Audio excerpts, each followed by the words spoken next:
Dijadikan gunung ya, yang baru nanti akan seperti ini dia. Oh iya. Pencampuran. Ini pencampuran organik. Jadi organik itu adalah barang-barang atau sisa-sisa makanan. Iyalah. Bisa dihancurkan atau didaur. Campur dengan daun yang sudah dihancurkan, diaduk. Diaduk dengan daun baru kita tuangkan ke sini supaya dia menjadi durian ini berlanjut terus sampai dia seperti gunung itu. Dan itu satu gunung itu sekitar 9 sampai 10 tahun. Oh iya. Iya, 10 tahun. Catat. Sudah di video ini? Sudah, Bu. Kembalikan dari gunung awal ini setelah diayak. Ini kalau sudah habis diayak, terus kita kembalikan. Kita kembalikan di pengayakan Lu biar ketanya biar masuk. batas waktunya atau waktunya untuk diayak itu sekitar 3 sampai 4 bulan. Sini. Ya, baru dia hancur menjadi pupuk. Kan seperti gunung lagi. Narin. Ini batas waktu dari belakang ke depan sampai sini. Ini per 10 hari. Ini per 10 hari. Per 10 hari.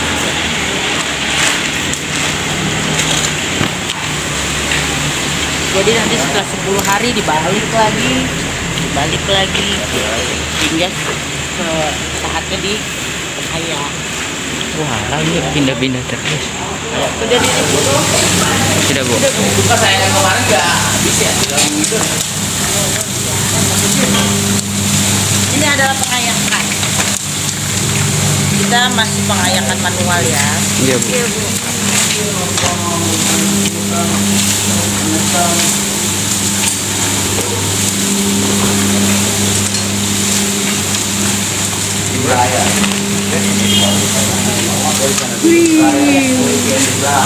Nanti dari hasil yang sudah 3 atau 4 bulan ini akan dibawa ke dihancurkan dengan tenaga manusia, tenaga orang untuk ke penggilingan ayakan.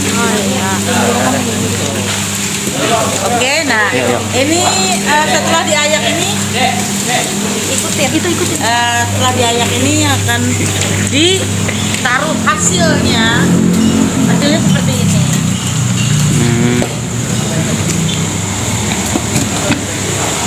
Penyimpanan. Inilah hasil dari pengolahan organik. Yang dari kasar jadi halus. Yang sebelumnya dengan proses yang tadi itu hasilnya seperti ini dan ini. Ini akan dibagikan atau dibarter ya, dibarter dengan para pemilah dan tidak diperjualbelikan, jadi dibarter Oh, dibarter. buat para pemilah. Dibarter. Yang memilah dengan ember-ember tadi, Oh iya. nah, itu boleh ambil dari sini khususnya Oh, untuk boleh. tanaman-tanaman di rumahan Iya. atau di rumah-rumah warga. Udah deh. Butuh waktu lama, jadi dalam 1 hari kita harus mengerjakan 1 unit. Oh, jadi batasnya cuma 1 hari. Batasnya 1 hari. Iya. Oh iya. Jadi 1 hari kita bisa harus menjadikan ini gunung ini antara tergantung ya, tergantung tenaga kita bisa sampai 8 sampai 9 ton atau sampai 12 ton. Oh iya. Nah, jadi dalam 1 bulan Big like. khususnya di Merdeka 1 Big like. itu dalam 1 bulan 25 sampai 27 ton organik dalam 1 bulan yang harus diproses menjadi pupuk. Dan itu harus bebas plastik ya, bebas residu, sampah residu seperti plastik, botol, kaleng yang Udah dipilah. yang tidak bisa. Dan satu lagi, masker juga nggak bisa hancur. Jadi kalau bisa, aku menyarankan karena aku banyak tahu, menyarankan kalau masker itu kita nggak terlalu harus banyak beli, tapi lebih baik kita cuci. Karena masker itu tidak gampang hancur, dia sama seperti plastik. Karena kita banyak menemukan di sini masker itu, kalau kita nggak hancurkan, kita nggak robek, itu dia nggak bakalan hancur. Dia sama seperti plastik. Makanya lebih baik dan lebih higienis kalau kita cuci daripada kita belikan. Kita nggak tahu kalau kita beli itu kemasannya baru ataukah kemasannya lama, mereka cuci diska segala macam kan kita nggak tahu. Nah itulah, jadi tanpa masker juga itu termasuk residu karena nggak bisa hancur gitu. Jadi untuk menanggulangi sampah residu itu kita lakukan seperti ini. Jadi dalam batas 10 hari akan ada pembalikan sehingga menjadi gunung kompos. Gunung kompos organik. Nanti kalau misalkan kayak gini dijual belikan atau langsung tidak ke pemerintah loh? Tidak diperjualbelikan. Biasanya anak kita dibilang kan, kalau sudah dikemas seperti ini mereka seperti pemilah-pemilah dari perumahan-perumahan. Kalau di sini kan daerah pegang. GDC, Sukma Jaya, daerah-daerah perumahan sekitar biasanya itu sudah menjadi pemilah dan itu akan dibarter. Jadi setiap mereka memilah dengan ember-ember ini akan jadi, misalnya mereka perlu pupuk, kita perlu pupuk, silakan ambil karena sudah jadi barteran gitu. Tapi untuk warga-warga sekitar kalau memang membutuhkan nggak apa-apa dibarter dengan organik atau daun, itu bisa mengambil sama-sama untung. Nah ini nggak boleh, jadi nggak boleh ada sampah-sampah seperti plastik. Nah kalau misalkan ada plastik nanti nggak akan hancur. Nah ini yang menghancurkan ini tidak ada bahan kimia. Karena yang menghancurkan itu daun yang tadi kering, organik, dan air. Jadi yang menghancurkan itu daun, organik, dan air yang akan menghancurkan, berubah menjadi hasil seperti ini.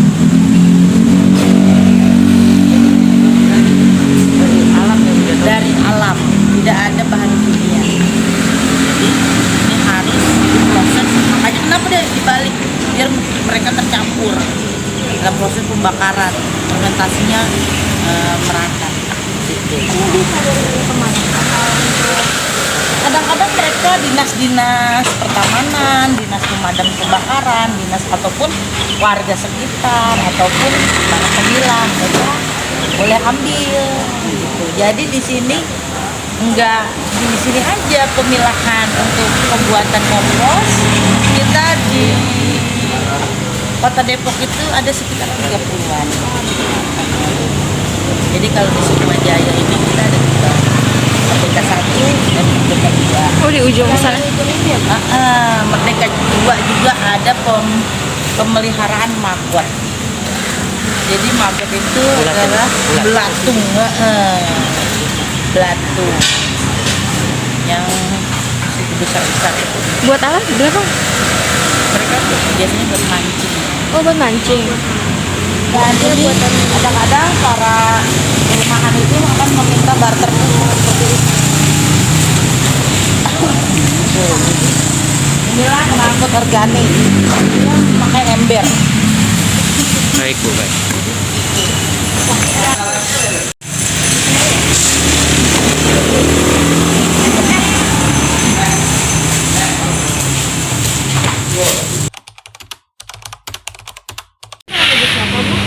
Ini Ibu Dean, wakil dari Koordinator Asisten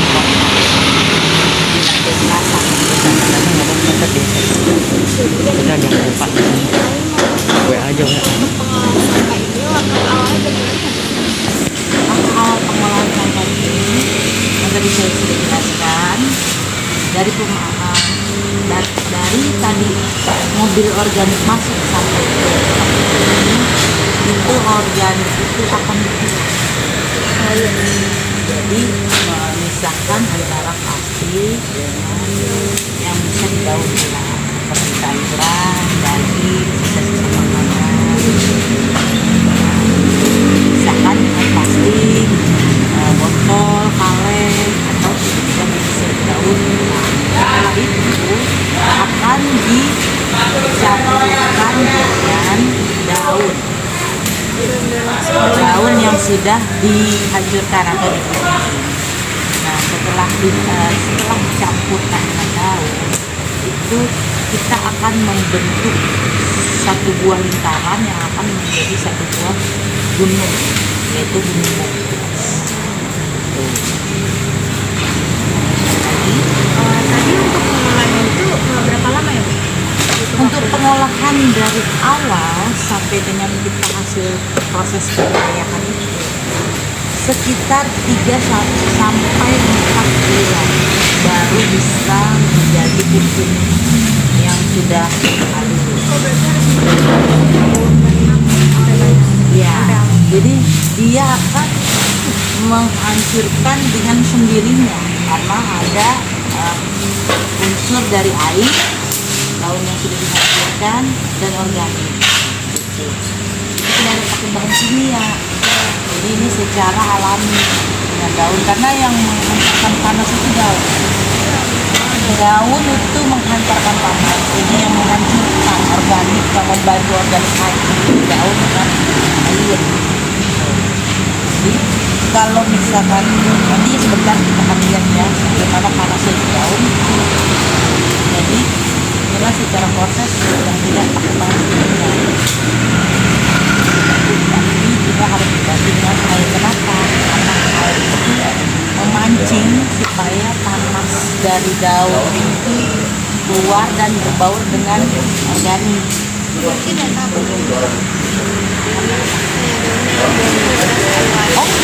enggak. Jadi pengeringan itu secara alami, karena daun kalau sudah dikena air dulu, sudah dihancurkan dengan air, dia akan mengeluarkan panas. Merekam Kalau misalkan daun kayak sekarang kering ya kelihatannya, karena memang kering sendiri.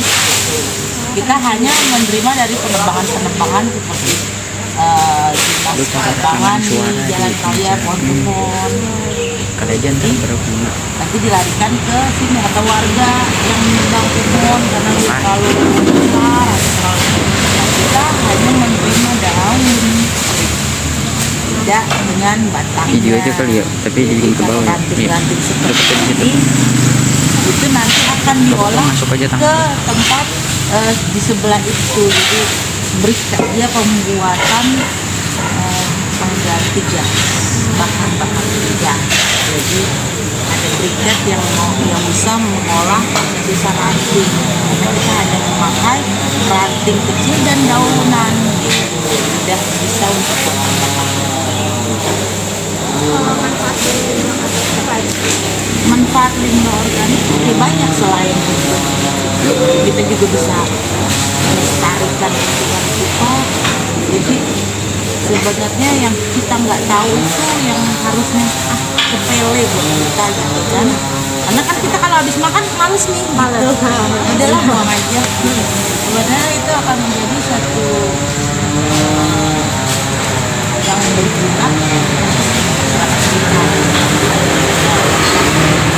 atau limbah-limbah yang dibuat plastik itu kan kita bisa buat pas rumah apa. Jadi selebihnya keuntungan organik ini sebenarnya kita bisa olah untuk pupuk dan untuk penghijauan. Tidak ada yang kotor ya. Berarti dengan adanya pupuk kita akan terus bisa menanam dan akan jadi lebih.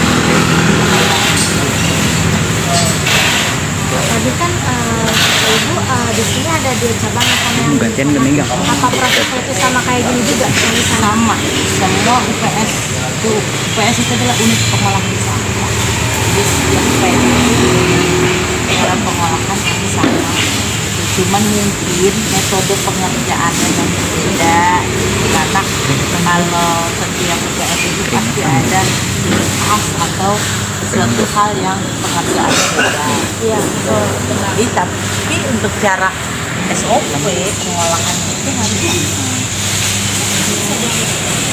masih ada yang beda, karena mungkin tergantung dari kondisi keadaan lingkungan atau tenaga manusianya gitu, atau sistemnya di situ yang berbeda gitu. Jadi tapi secara keseluruhan itu prosesnya sama.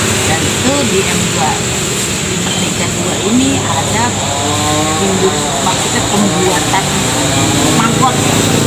Cara pengolahan dan keuntungan, salah satu keuntungan dari organik yaitu bisa memproduksi maggot yang dari langsung itu. Jadi ada 2 keuntungannya secara garis besarnya dan maggot. Kalau aku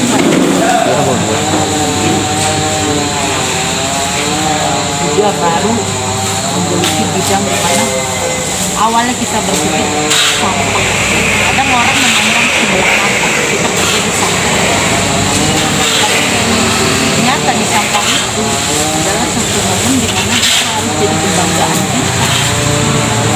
Makanya jangan sepelekan sampah, karena sampah itu ternyata membanggakan kita. Kita bisa bangga karena dengan kita mengolah sampah, kita mengolah sampah, pedulilah sama sampah, kita akan menjadi sesuatu hal untuk kedepannya. Apalagi kalian ya di sekolahan atau mana, pedulilah dengan sampah, karena sampah itu adalah satu hal yang sulit untuk ditanggulangi gitu. Jadi itulah proses di mana kami lebih mengenal sampah seperti ini, bukan hal yang menyedihkan tapi hal yang seharusnya bisa lakukan gitu, karena proses pengolahan sampah itu nggak mudah, butuh yang sangat lama banget gitu. Makanya kita yang dari sekarang harus apalagi sampah yang bisa didaur ulang. Makanya aku bilang tadi masker. Salah satunya masker. Kenapa aku bilang jangan terlalu banyak beli masker, satu buang duit ya kan. Kedua kita nggak tahu dia higienis apa enggak. Biasanya orang-orang yang tertentu bisa mendaur ulang masker dengan dijual. Iya. Gitu. Kenapa nggak kita cuci? Karena sampah masker itu tidak gampang untuk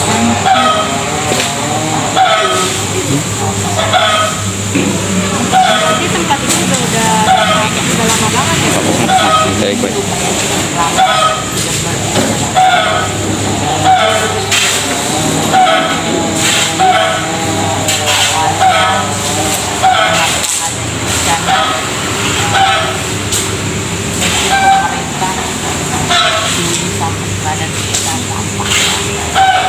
Sampah itu luar biasa bahannya, banyak banget. Itu sampai kita juga nggak bisa terhindar dari keadaan di PPKM yang bisa menampung sampah, maka dari itu pengolahan warga ini kan untuk selain bermanfaat untuk warga dan sekitar Ya, cukup. Saya mau tanya Bu, kalau setelah diolah sampah organik ini, kalau kan udah jadi pupuk tuh, terus biasanya disalurin kemana lagi selain kayak rumahan? Iya. Pupuk organik ini biasanya disalurkan bagi yang mau menanam atau bagi yang menukar organik atau daun ke kita PPS, makanya mungkin itu saya menukar.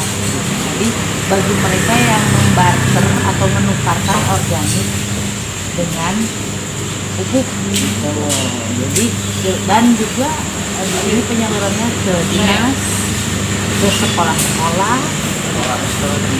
ya termasuk pokoknya keinginan untuk hijauan. Jadi kita membuka ruang lebar mereka yang mau hijauan perlu dengan pupuk. Jadi nggak ada batasan untuk kita menanam hijauan, nggak ada batasannya, kita akan memberikan itu. Jadi ini tidak kita diamkan seperti itu, kita salurkan kemana yang mau untuk tanaman atau untuk hijauan. Dan dinas-dinas juga perlu kita pastikan siapapun, tidak ada kemungkinan siapapun yang hidup hijauan bisa karena memang ini nggak pernah berkurang, dia nggak pernah akan bisa habis karena pengolahan sampah itu terus kita akan berproduksi terus. Apakah ini ada sistem batas gitu ya Bu ya? Apakah harus dipatokan untuk berapa kilogramnya untuk menukar satu karung ini atau seikhlasnya gitu? Oh, enggak. Sebagainya. Nggak ada batasan kilogram, gimana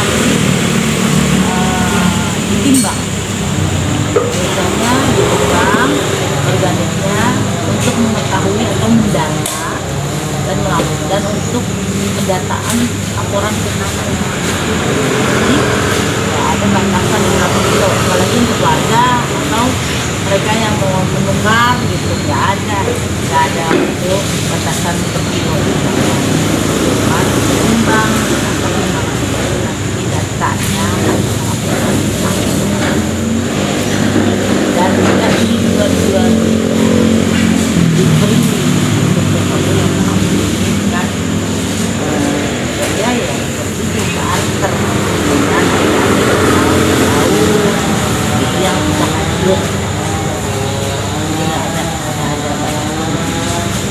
Terus misalkan ada di sini suatu saat misalkan tiba-tiba sampah datang banyak terus juga kewalahan gitu, pernah nggak kewalahan sampahnya gitu? Pernah biasanya ada momen-momen di mana organik itu banyak atau melimpah ya, itu bagian merah karena kan pemakaian mereka yang makanan berbuang lebih banyak gitu. Jadi biasanya momen-momen seperti itu yang kita sudah alami penumpukan gitu. Tapi alhamdulillah bisa ditanggulangi dengan baik. Jadi nggak ada yang perut, cuman bagaimana kita mensiasati caranya supaya itu bisa kita proses jadinya. Jadi ada Limbah organik yang biasanya merugikan itu seperti apa ya? limbah organik yang merugikan itu biasanya kalau untuk ini merugikan apa dimaksudnya nih? Ya tidak menguntungkan. Sebenarnya limbah organik di sini menguntungkan dan merugikan juga ada gitu. Kalau untuk menguntungkan tentu pasti pupuk ya, tapi kalau merugikan itu paling kita merasakannya kayak bekas-bekas udang yang luar biasa menyengatkan karena Iya. itu berhari-hari. Iya. Terus daun-daun duri biasanya bisa menyakiti kalau kita pas memilah gitu dan tusuk sate. Tusuk sate ini yang berbahaya buat kita. Itulah yang harus dihindari.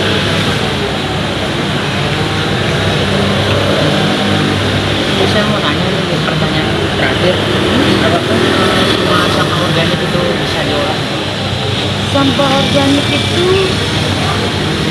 namanya organik bisa diolah, tapi jangka waktunya yang ada yang lama, ada yang gampang sebentar gitu, jadi hancur. Kalau yang lama itu seperti cuma, ya kan, tulang-tulang seperti pada saat kita mandi, ya kita dapat sisa-sisa tulang dari pemilah gitu kan. Nah itulah yang tulang-tulang seperti itu yang susah hancur, dia harus proses yang sangat lama gitu. Tulang terus seperti apa sih, daun pisang, daun-daun yang susah hancur. Karena kalau daun pisang itu bisa digiling juga, harus dikacang. Karena dia kan berserat, jadi akan apa itu menggumpal, jadi memancingkan mesin, makanya kayak berkelapa. Ya kan itu kan organik juga. Kelapa itu kelapa, durian itu buah-buah yang nggak gampang hancur. Apalagi kelapa kan yang hancur kan ya. Karena dia berserat terus keras dan beberapa proses pembalikan itu jadi kayak batang-batang itu hancur. Jadi ada yang gampang dipilah, ada yang susah untuk dihancurkan gitu. Itu organik-organik yang nggak bisa hancur. Tapi kalau untuk proses yang lama sih pasti hancur semua gitu. Cuman nggak bisa.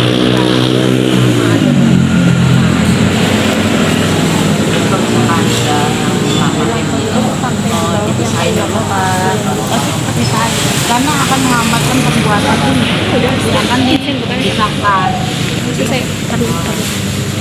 di beberapa kali atau penimbunan. Kayaknya.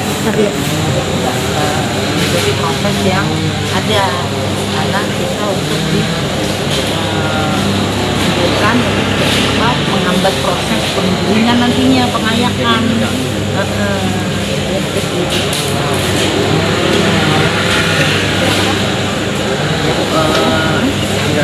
Terima kasih atas waktunya.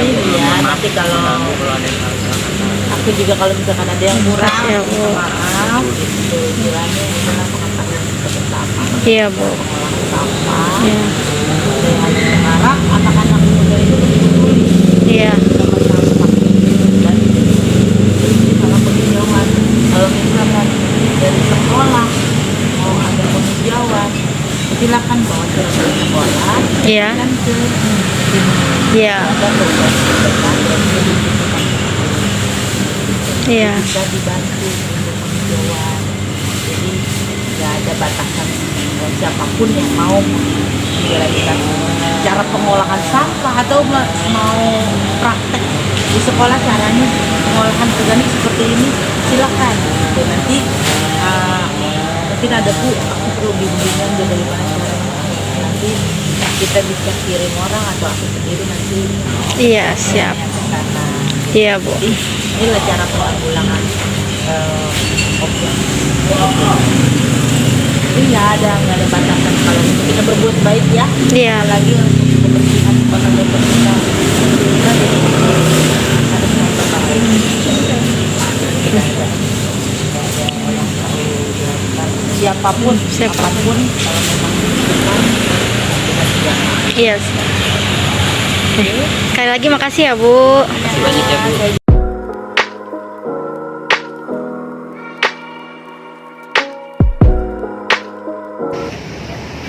Mungkin cukup sekian film dokumenter yang bisa kami tunjukkan. Mohon maaf apabila ada kekurangan. Wassalamualaikum warahmatullahi wabarakatuh.